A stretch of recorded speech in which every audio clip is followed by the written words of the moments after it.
Hello hello, बहुत बढ़िया बिरहा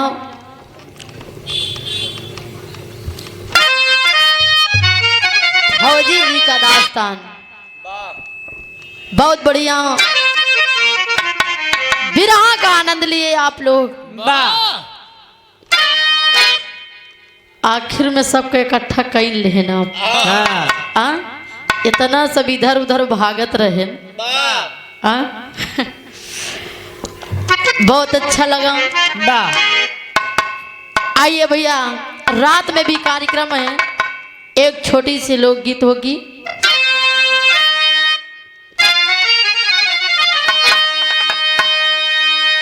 अब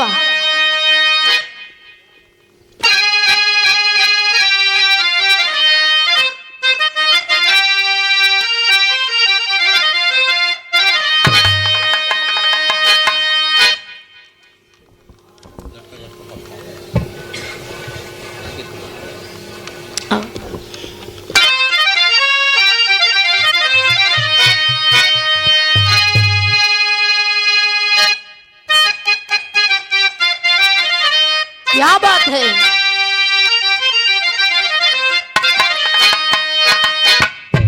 गौर करेंगे बाबूजी, स्वर्गीय बाबू राम कैलाश गुरुजी, बड़का भैया का विरासत में विराह मिला बा। बहुत बढ़िया। ऐसा लागत रहा जैसे दादा ही गावता है, लेकिन इधर देखे गावे का गावे।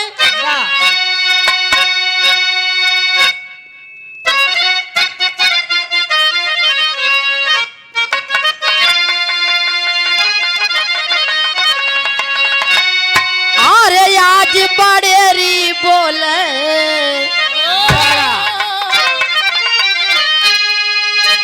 अरे आज बड़ेरी बोलई कागा हो जना राजा जी आई है।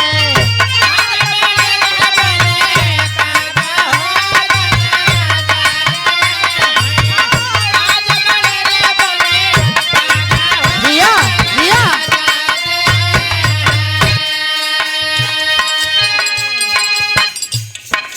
कहे अरे सजवई से सजवई से सजवई से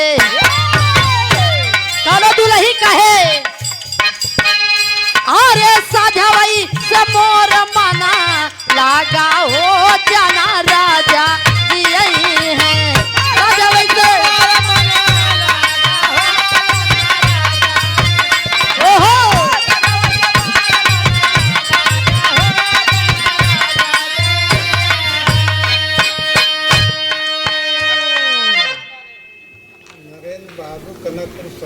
आप बाबूजी नरेंद्र बहादुर कनकपुर उसरावा के धरती से 51 रुपए दे करके सम्मान किए। बहुत बहुत प्रणाम हो। हम जानते दादा वाली पसंद कर ब्या, लेकिन प्रयास बा भैया, हम तो दादा हो ही न जाब। हम नीलम राज ही रह, लेकिन थोड़ा बहुत प्रयास बा, कहना बा।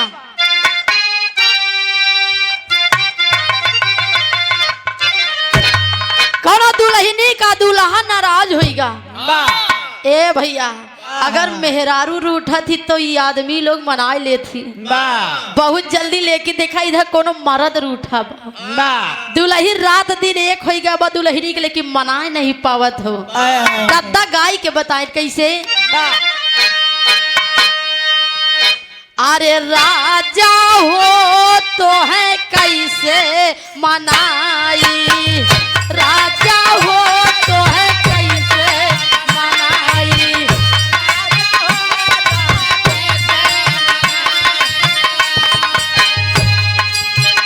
अरे रतियाई में हमारे ना आवे वंघाई।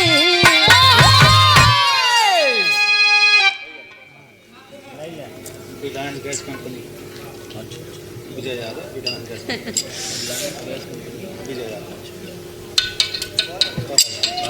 Reliance gas company. आप रिलायंस गैस कंपनी विजय यादव रमईपुर के धरती से यहीं के रहने वाले हैं, 51 रुपए दे करके सम्मान किए, बहुत बहुत प्रणाम हो। अरे रतियाई में हमारे नया भाई दुल्ही कहे,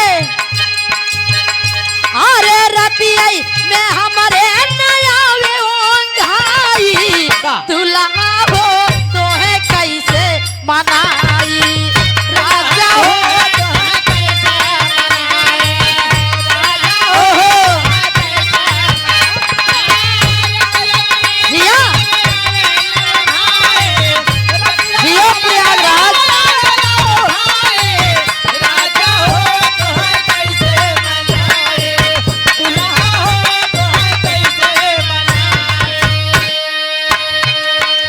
दुल्हन कहे कि हम इतना प्रयास करत ही लेकिन ई घुड़मुड़ावा माने के तैयार ना है बहन।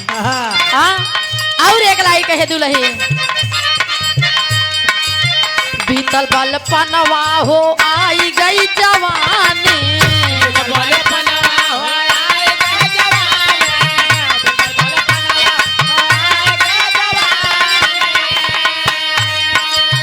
बीतल बल पनवा हो आई गई जवानी,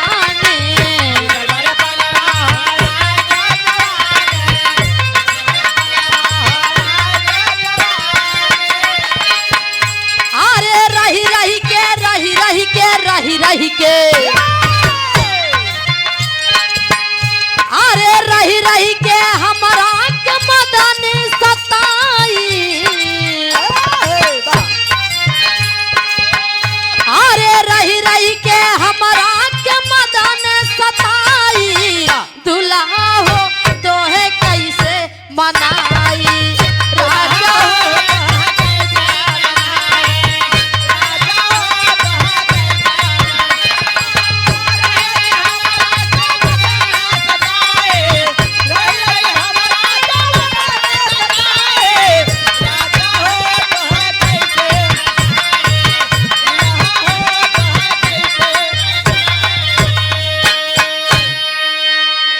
भैया।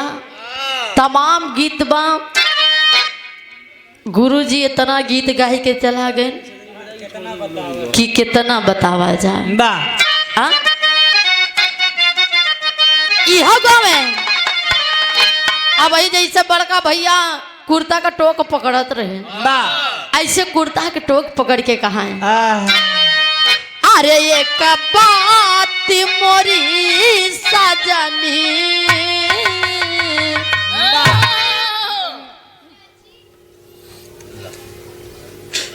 नेता विश्वकर्मा भैया, आप नेता विश्वकर्मा भैया वीर लोहरानी की धरती से 51 रुपए दे करके सम्मान किए, बहुत बहुत प्रणाम हो।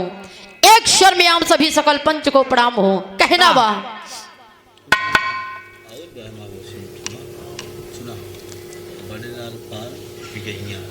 आप परम सम्मानित चाचा जी बड़े लाल पाल बिगहिया कल्लाहवा चौराहा। अच्छा, ये हमारे हारमोनियम मास्टर बड़का भैया, आप धीरज भैया के बड़का भैया हैं। आप भैया जी की तरफ से 51 रुपए का महान पुरस्कार, बहुत बहुत प्रणाम हो। कहना बा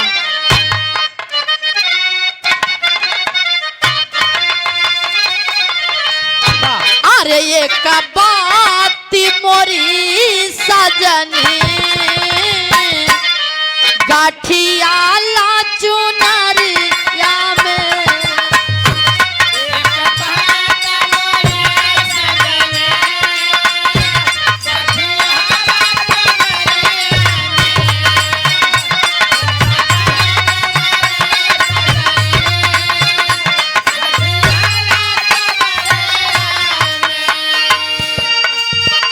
एक बात मोरी सजनी,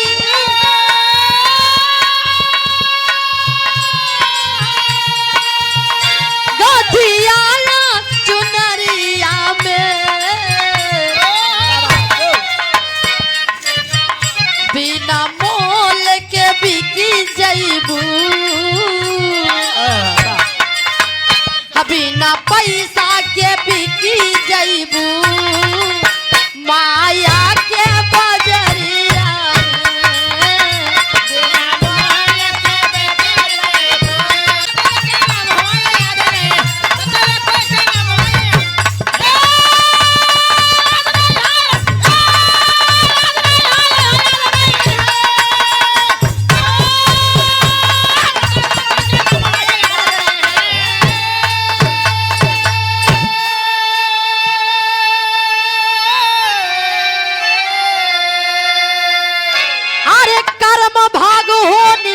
होनी सब कुछ विधि के हाथ बार बार जय हो प्रभु जी चरण पे तोहरे मां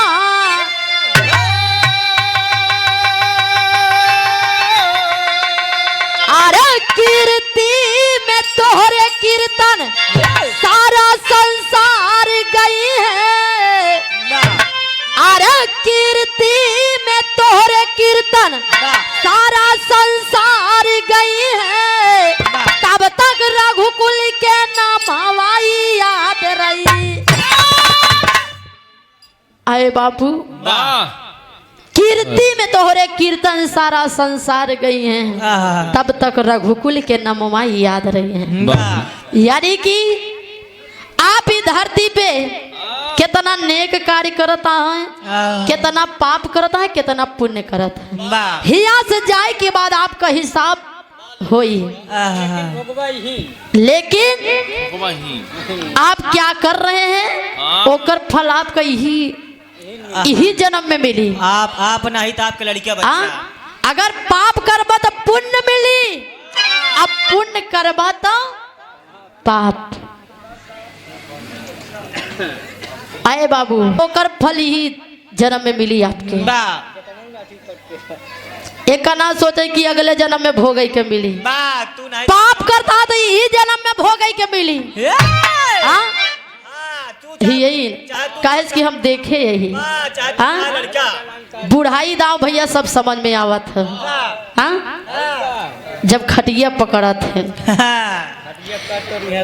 आए बाबू तब पूरा शुरू से अंत तक बात याद आवत है कि हम का करे रहे कि एकर फल हमका मिलत है यही से गीत समाप्त बा गुरु घराने के परिचय कहना बा कि गुरु भोला गुरु बाबा दीन गुरु दया राम गुरु का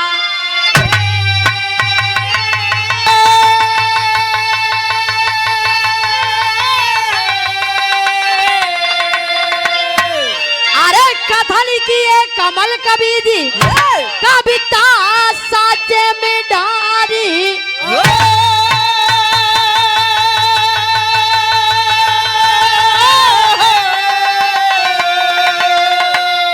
भूपति की इच्छा पूरी ना हुई गाँव नीलम राज मांग सारथ माँ से भिक्षा हो भूपति की इच्छा पूरी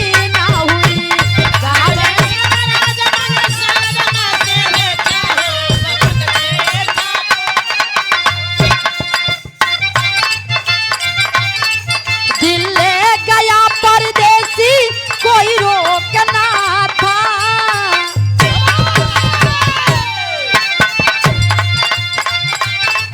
दिल ले गया परदेसी कोई रोक ना था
आप परम सम्मानित Rudra Pratap Yadav tent and light house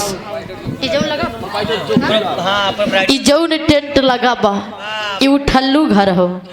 आज यहाँ के शोभा बढ़ाए, कल कहूँ और के बढ़ाई हैं। आप उनके प्रोपाइटर जोखू लाल यादव, राजबली यादव के भतीजे साहब, आपके तरफ से 101 रुपए के महान पुरस्कार, सफलता मिले, तरक्की हो रहा है भैया, बहुत बहुत प्रणाम हो।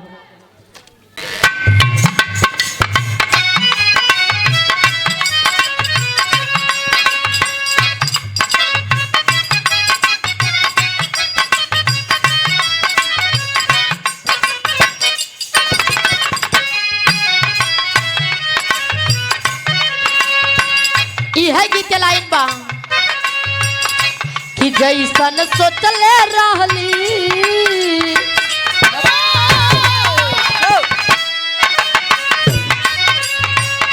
कि जैसन सोचले रहली वैसन पियवा मोर बड़े सावर न गोर बड़े हो। सोचले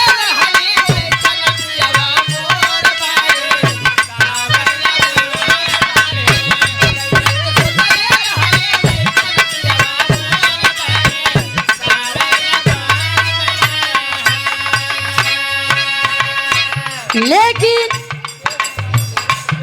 राजा साहब दोनों परी के हाथ पकड़ के चल देते होते का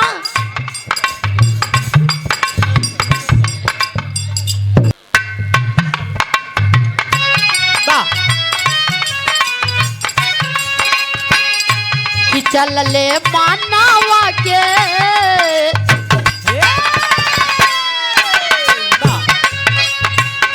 कि चल ले मानवा के सपना साकार कर, स्वर्ग के बिहार कर हो। चल ले मानवा के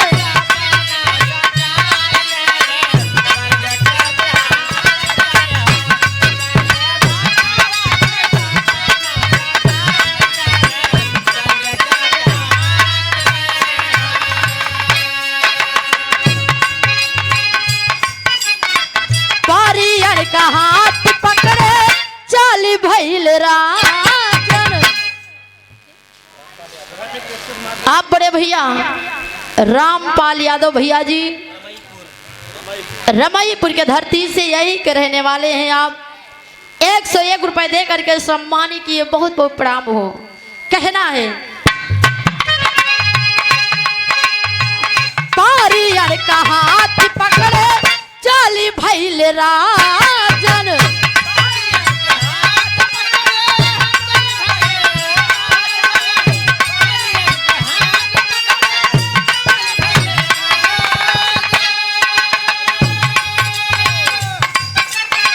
करे लागे बात सुधी भूली गइल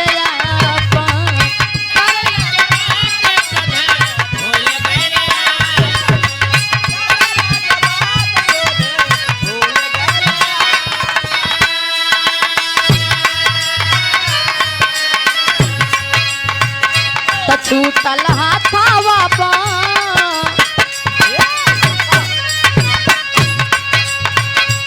छूटल हाथावा बा कामा वा बेकार कर, स्वर्ग के बिहार कर हो। छूटल हाथावा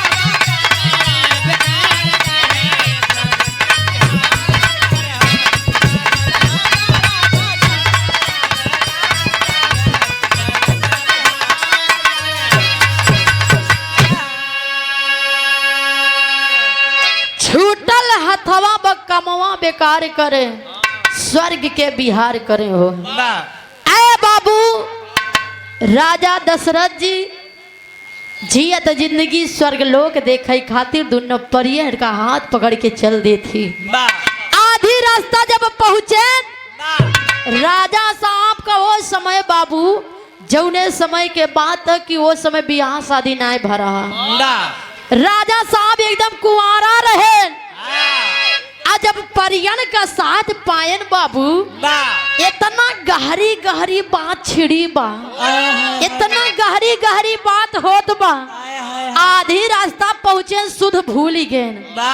राजा आई गए कि आखिर हम जात कहाँ यही, हम अही कहाँ कौने हाल में यही। आए बाबू राजा साहब समझी नहीं पाए कि हम के करे साथ ही यही।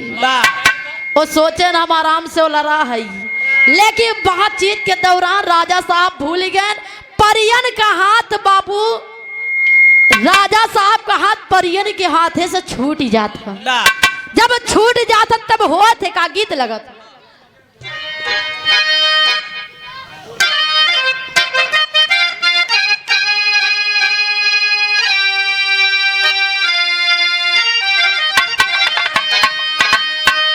यह गीत के लाइन में बहुत पुरान धुन है।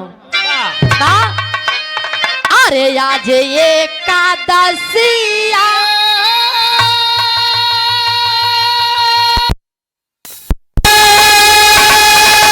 बिहान दुई दसिया तेरसिया कना हो तेरसिया कना नाही आए पारदेसिया तेरसिया कना।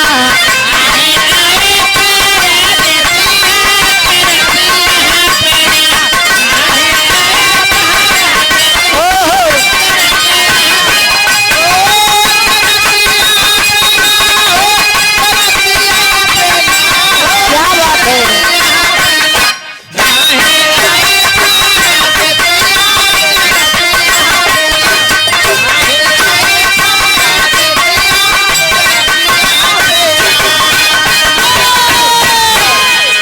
आए बाबू लेकिन देखी जब राजा साहब का हाथ परियन के हाथे से छूटा था तब होते का कहे लगा।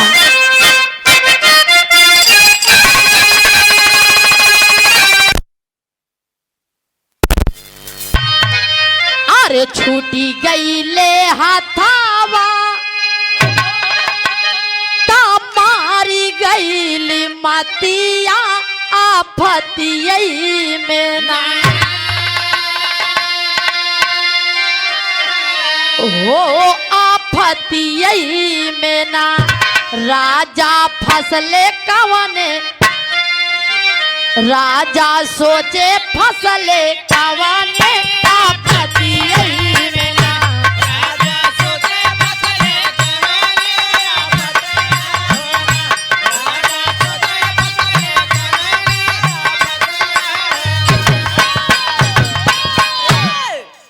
आए बाबू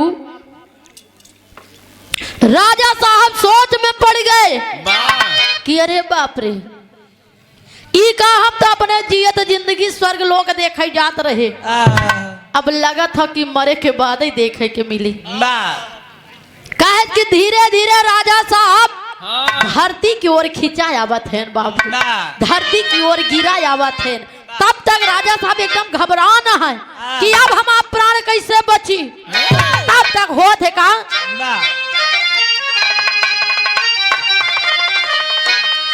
अरे गीधे जटायु जात रहे वाही ओरिया आफतियई में ना हो आफतियई में ना देखले राजा के सूरतिया आफतियई में ना देखले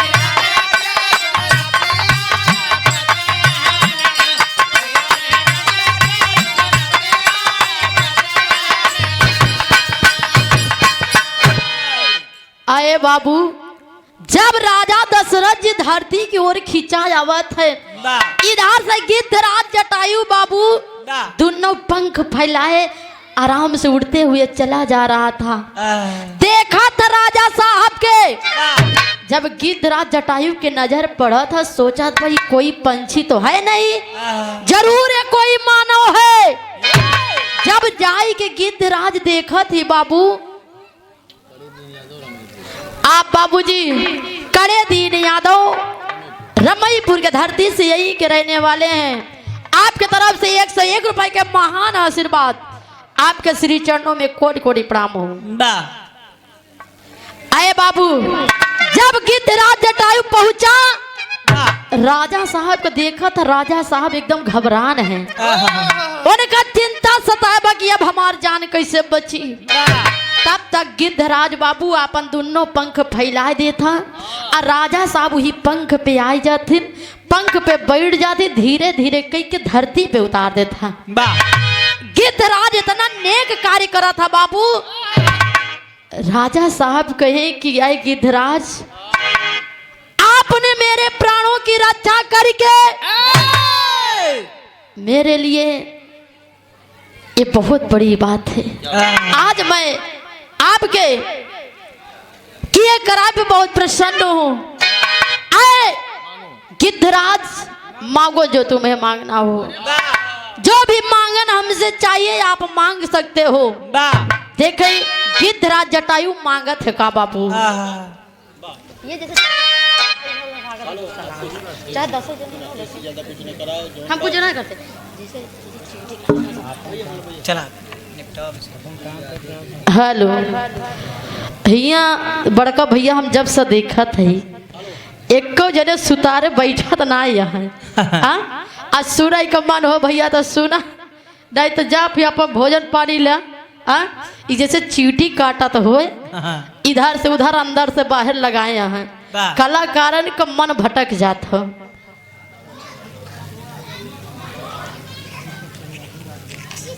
आप परम सम्मानित घर मलिकार महोदय जी के दरवाजे पर आज भव्य कार्यक्रम हो रहा है। हरिशंकर यादव आप चाचा जी 101 रुपए दे करके सम्मान किए, बहुत बहुत प्रणाम हो। एक स्वर में आप सभी सकल पंच को प्रणाम हो। पप्पू यादव भैया बीडीसी महोदय। आप पप्पू यादव भैया बीडीसी महोदय, क्या बात है। रमईपुर के धरती से देखा कि भोजपुरी दुनिया वाले केहू का ना छोड़े, ना तब प्रधान के छोड़े, ना तो बीडीसी के छोड़े, ना तो कोटेदार के छोड़े। कोटेदारवा के कोटा में अब बीडीसी का होगा, बीडी सीवा के बीडीसी नाम बा बीडी सीवा बनाए दे। अब प्रधानवा के रहार में धन्य है। 101 रुपए दे करके सम्मान किए, बहुत बहुत प्रणाम हो। आइए गीत लगा था भैया।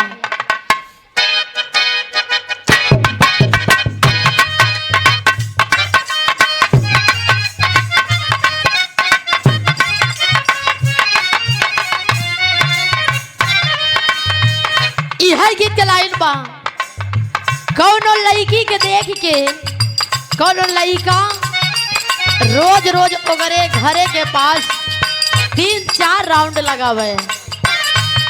एक दिन लड़कवा कहा तो लड़की देख के कहा,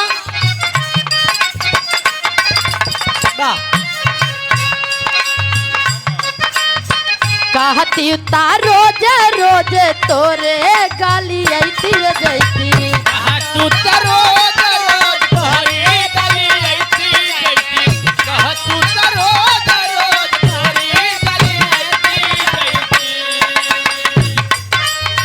कहती रोज रोज तोरे गाली ऐती जैती, तोहरा के कहती हेलो हेलो ए छमक चलो।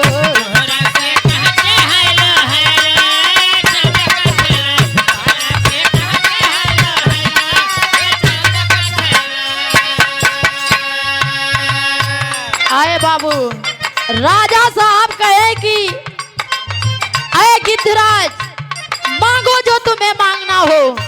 तब देखे गिद्धराज जटायु मांगत है का राजा साहब से,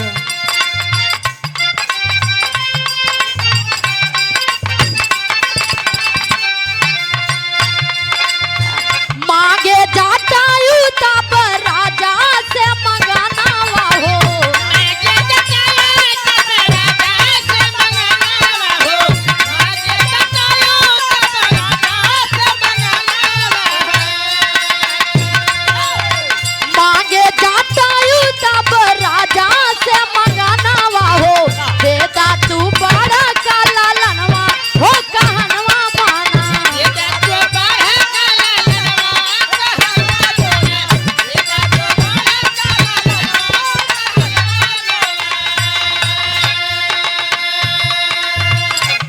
बाबू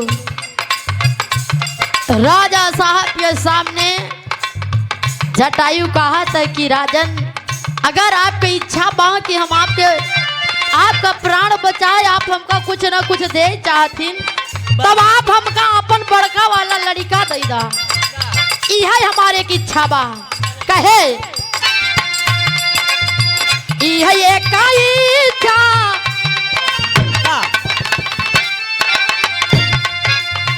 यह एक चीज हमका चाहिए राजा दशरथ हो।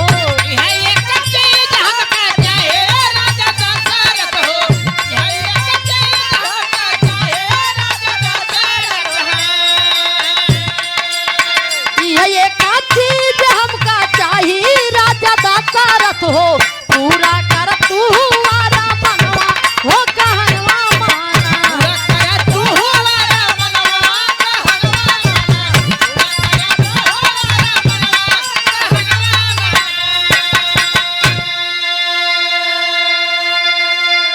आए बाबू राजा साहब से कहे गिद्धराज जटायु कि हमका अपन बड़का लड़का दे दा, अगर आपकी इच्छा बात। उस समय राजा दशरथ जी हंसने लगे कि आए गिद्धराज, कौन लड़का बच्चा के बात करत है? अबे हमार बियाह है नहीं बात, हमारा लड़का कहाँ से होई? कहे कि अरे राजन, जब आपको पुत्र रत्न की प्राप्ति होगी तब आप हमें बुला करके अपना बच्चा दे दीजिएगा। आप हमसे वादा करिए, आप परम सम्मानित श्रीमान सीताराम यादव हलवाई साहब कसैया बाग के धरती से, कसैयावर के धरती से 121 रुपए दे करके सम्मान किए, सफलता मिले भैया, तरक्की होती रहे। आए बाबू, जब राजा साहब का बियाह भाई एक नहीं तीन रानियन के साथ थे, पूरा उम्र राजा साहब का बीतेगा, राजा साहब की एको लड़का नाय बहन, एको पुत्र रत्न के प्राप्ति नाय भवा। चौथे पन में पुत्रेष्ठ यज्ञ करावत ही बाबू, तब जाए के राजा साहब के एक नहीं 3 रानियों के बीच में 4 पुत्र हुए। तमाम प्रकार के सोहर गीत होता और तमाम राजा साहब खुश होई के, प्रसन्न होई के तमाम गरीब दुखिया को बुला करके दान दक्षिणा करत हैं। खुश होई के जब दान दक्षिणा लई के लोग जाते हैं, तब देखे होते का टेरी लगत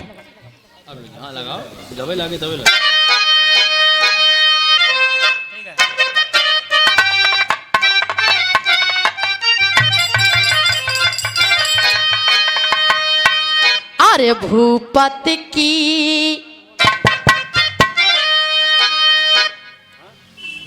आनंद यादव छरिया गाँव नमो ना बताओ क्या मतलब है? छरिया पशु डॉक्टर आनंद यादव छरिया बोला ठीक, पशु यादव आप परम सम्मानित बड़े भैया पशु डॉक्टर साहब आनंद कुमार यादव, आप भैया जी के तरफ से हरिहरपुर के धरती से, क्या बात है, 51 रुपए दे करके सम्मान किए। आप डॉक्टर साहब बहुत बहुत प्रणाम हो। अरे भूपति की इच्छा पूरी,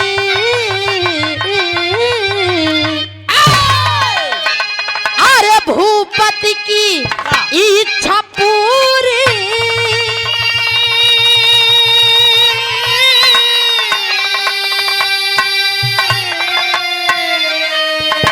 भूपति की इच्छा पूरी ना हुई, अरे नृपति से गिद्धराज लेता है कठिन परीक्षा।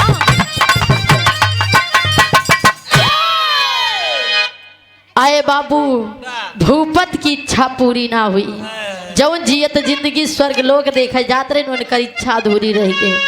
इधर देखे बाबू, तमाम लोग दान दक्षिणा लेके जब जाते हैं रास्ते पर से, गिद्धराज जटायु रास्ते में बैठा रहा।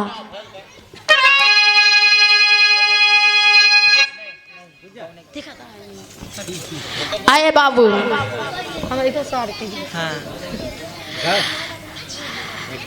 गिद्धराज जटायु जटायु देखा था, पूछ पड़ा कि आखिर आप लोग ये सब कहाँ से लेके आ रहे हैं। लोग बताते हैं कि राजा दशरथ जी किया एक नहीं 4 पुत्र भा हैं, जेकरे खुशी में राजा साहब ये सब दान दक्षिणा करत हैं। गिद्धराज जटायु सोचत में बतावा हमसे वादा करे हैं। राजा दशरथ जी हमसे वादा करें कि जब हमारे पुत्र रत्न की प्राप्ति हुई तब हम तो का बोलाए कि अपन लड़का दे दिए। ये बतावा राजा साहब हमके खबर नहीं करें। जा था गिद्धराज बिना बताए, पहुंचा दरवाजे पे, राज दरबार में बाबू राजा दशरथ जी देखा थी, कहे कि ए गिद्धराज लोग आ रहे हैं, दान दक्षिणा ले रहे हैं, हमारे बेटे को आशीर्वाद दे करके जा रहे हैं, लेकिन तुम यहाँ किस लिए आए हो? तब बाबू गिद्धराज कहा था कि राजन आप याद करिए, आपने कोई वादा किया है कुछ देने के लिए। राजा साहब के याद नहीं आवत बा।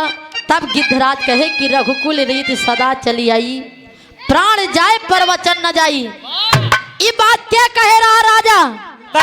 आप ही कहे रहे ना। तब जाए के राजा साहब के याद आवा था बाबू, आओ मंत्री सुमंत के बुलाए के आदेश कह देती कि जा हमारा जो सबसे बड़ा लड़का बा जेकर नाम राम बा और यही के लेके आवा और गिद्धराज के दैदा होते का गिद्धराज लेके चल दे था। गीत लगा था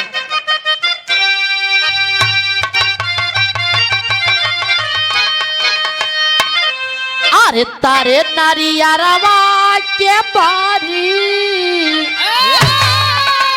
अरे तारे नारिया रवा के बारी, ऊपर श्याम गेंदा लगाए।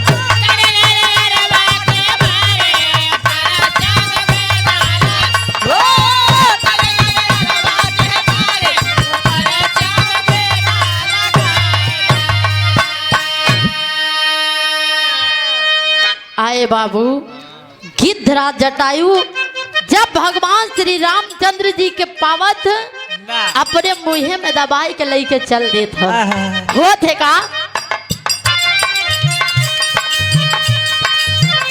अरे चोचवा में लिहले उठाई,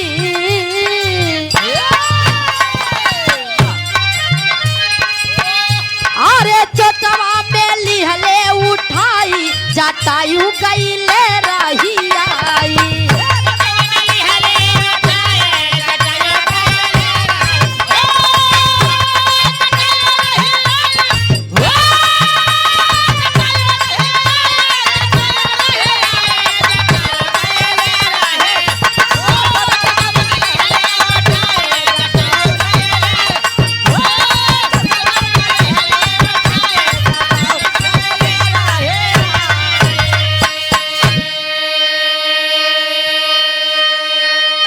आए बाबू कहा जात जब धरती पे ज्यादा अत्याचार बढ़त हो तो पापी का अंत करे बदे कोनो न कोनो केहू न केहू अवतार जरूर लेता।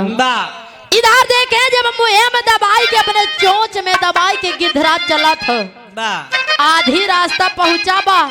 भगवान श्री रामचंद्र जी अपने मन में सोच रहे हैं, अपने मन में सोच रहे कि हम जौन कार्य के करे बदे धरती पे जन्म ले ही वो कैसे पूरा होई, यानी कि पापी दस्कंधर का अंत कैसे होई। देखे बाबू यह मन में सोचत है। धीरे धीरे कई के प्रभु श्री रामचंद्र जी अपने शरीर का भार बढ़ाने लगते हैं, वजन बढ़ाने लगते हैं बाबू। इतना वजन बढ़ा ले कि गिद्धराज जटायु से उठा मुश्किल होगा। जब उठा मुश्किल होगा धीरे धीरे कई के धरती पे उतार देती, कहे प्रभु मैं आपको पहचान गया, आप हमसे वादा करिए, आप हमसे वादा करिए प्रभु मैं आपको छोड़ रहा हूँ, जिस कार्य के लिए आप धरती पर जन्म लिए हैं उस कार्य को पूरा करिए, लेकिन हमसे वादा करा कि आखिरी समय जब हमारी मृत्यु होए वाला हुई हमारी तो हो जाए।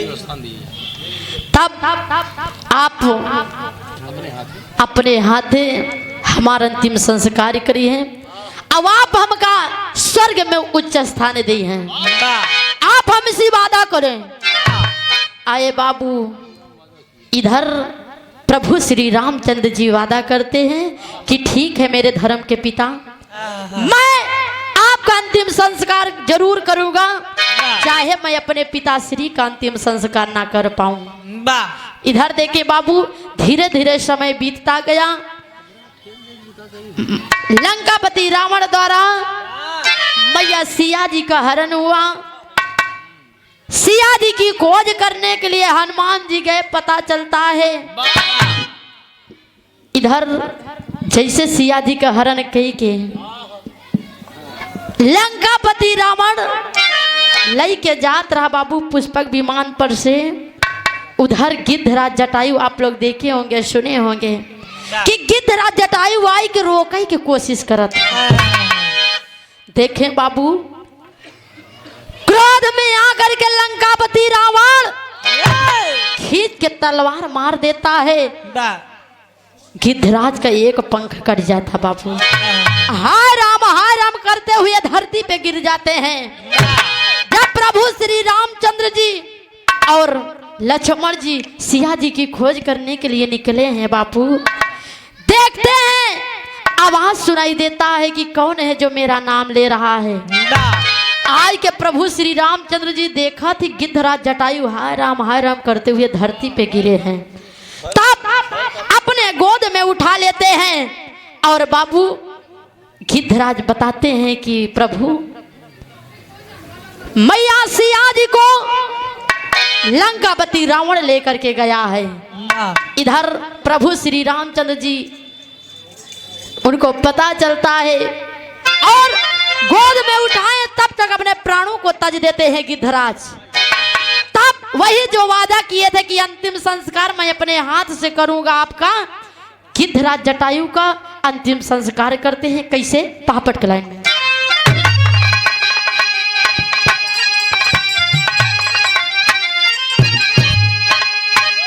अरे अंतिम समय में दिए राम दर्शनवा गिद्ध जटायु के।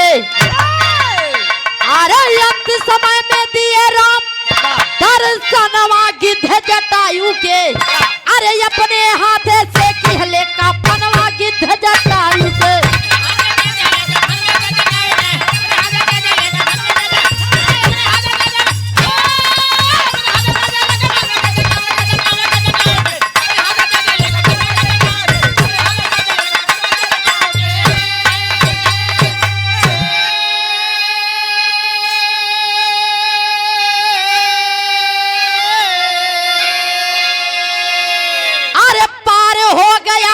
सागर से प्रभु के दर्शन पाई।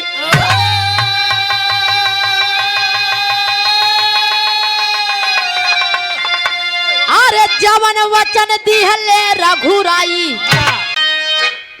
आइए चलते चलते भैया, उसके बाद कार्यक्रम का समापन हो। अरे भजन तोरी ढाल बनी बा। अरे भजन तोरी ढाल बनी बा। शब्द बने हैं तलवार। भजन तोरी ढाल बनी।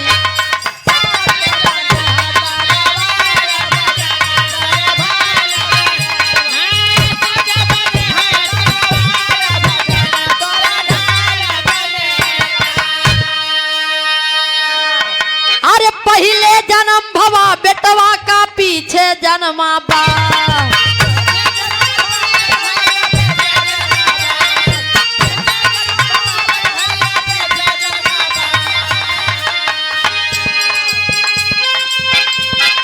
आजा जी के घूम भंवरिया।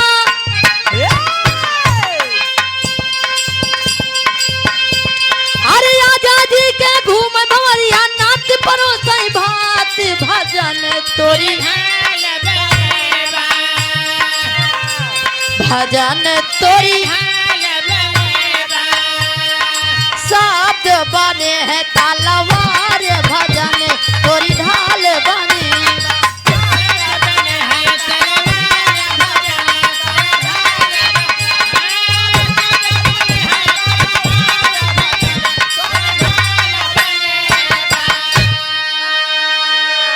अरे सास कुंवारी बहुलर कोरी ननन से ठौरा खाए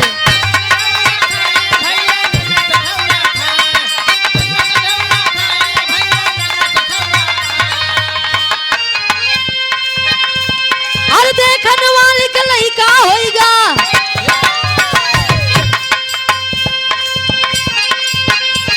अरे देखन वाले के लइका होइगा पांच पियावत जात भजन तोरी भजन तोरी साथ बने हैं तलवार भजन तोरी ढाल बने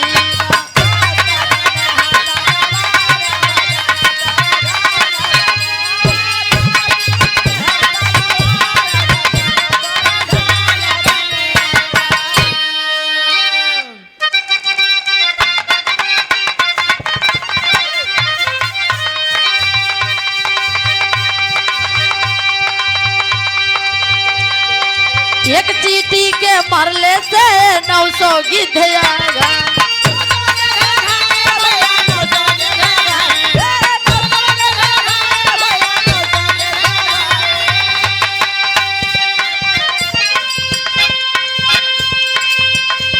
अरे कुछ खाए कुछ भुइया गिराए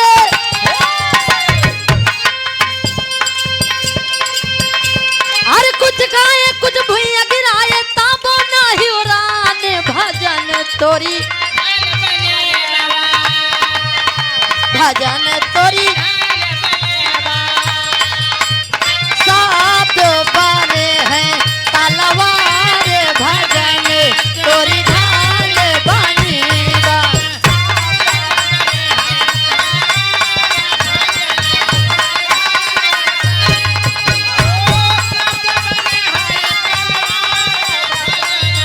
तोरी ढाल बनी बा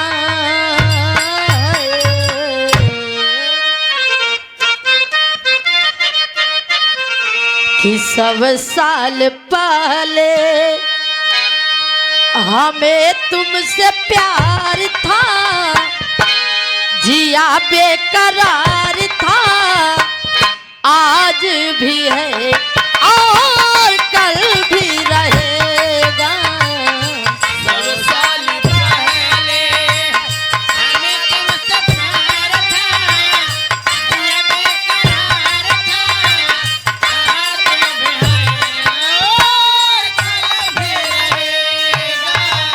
यही से बाबू गीत का समापन है कार्यक्रम बंद होता है जाइएगा घरी अपने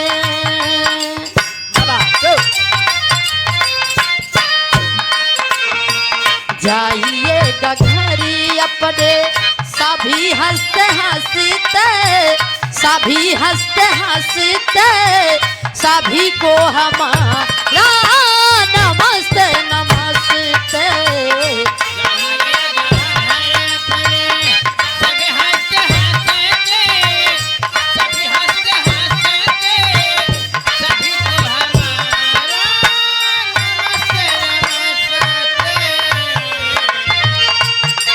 आए तेरे मेले में याद को छोड़ के जाते हैं याद के बदले में प्यार तेरा ले जाते हैं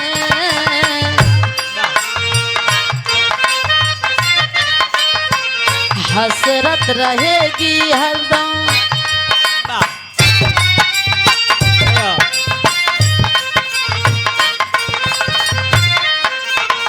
हसरत रहेगी हरदम मिलन के सभी से मिलन के सभी से सभी को हमारा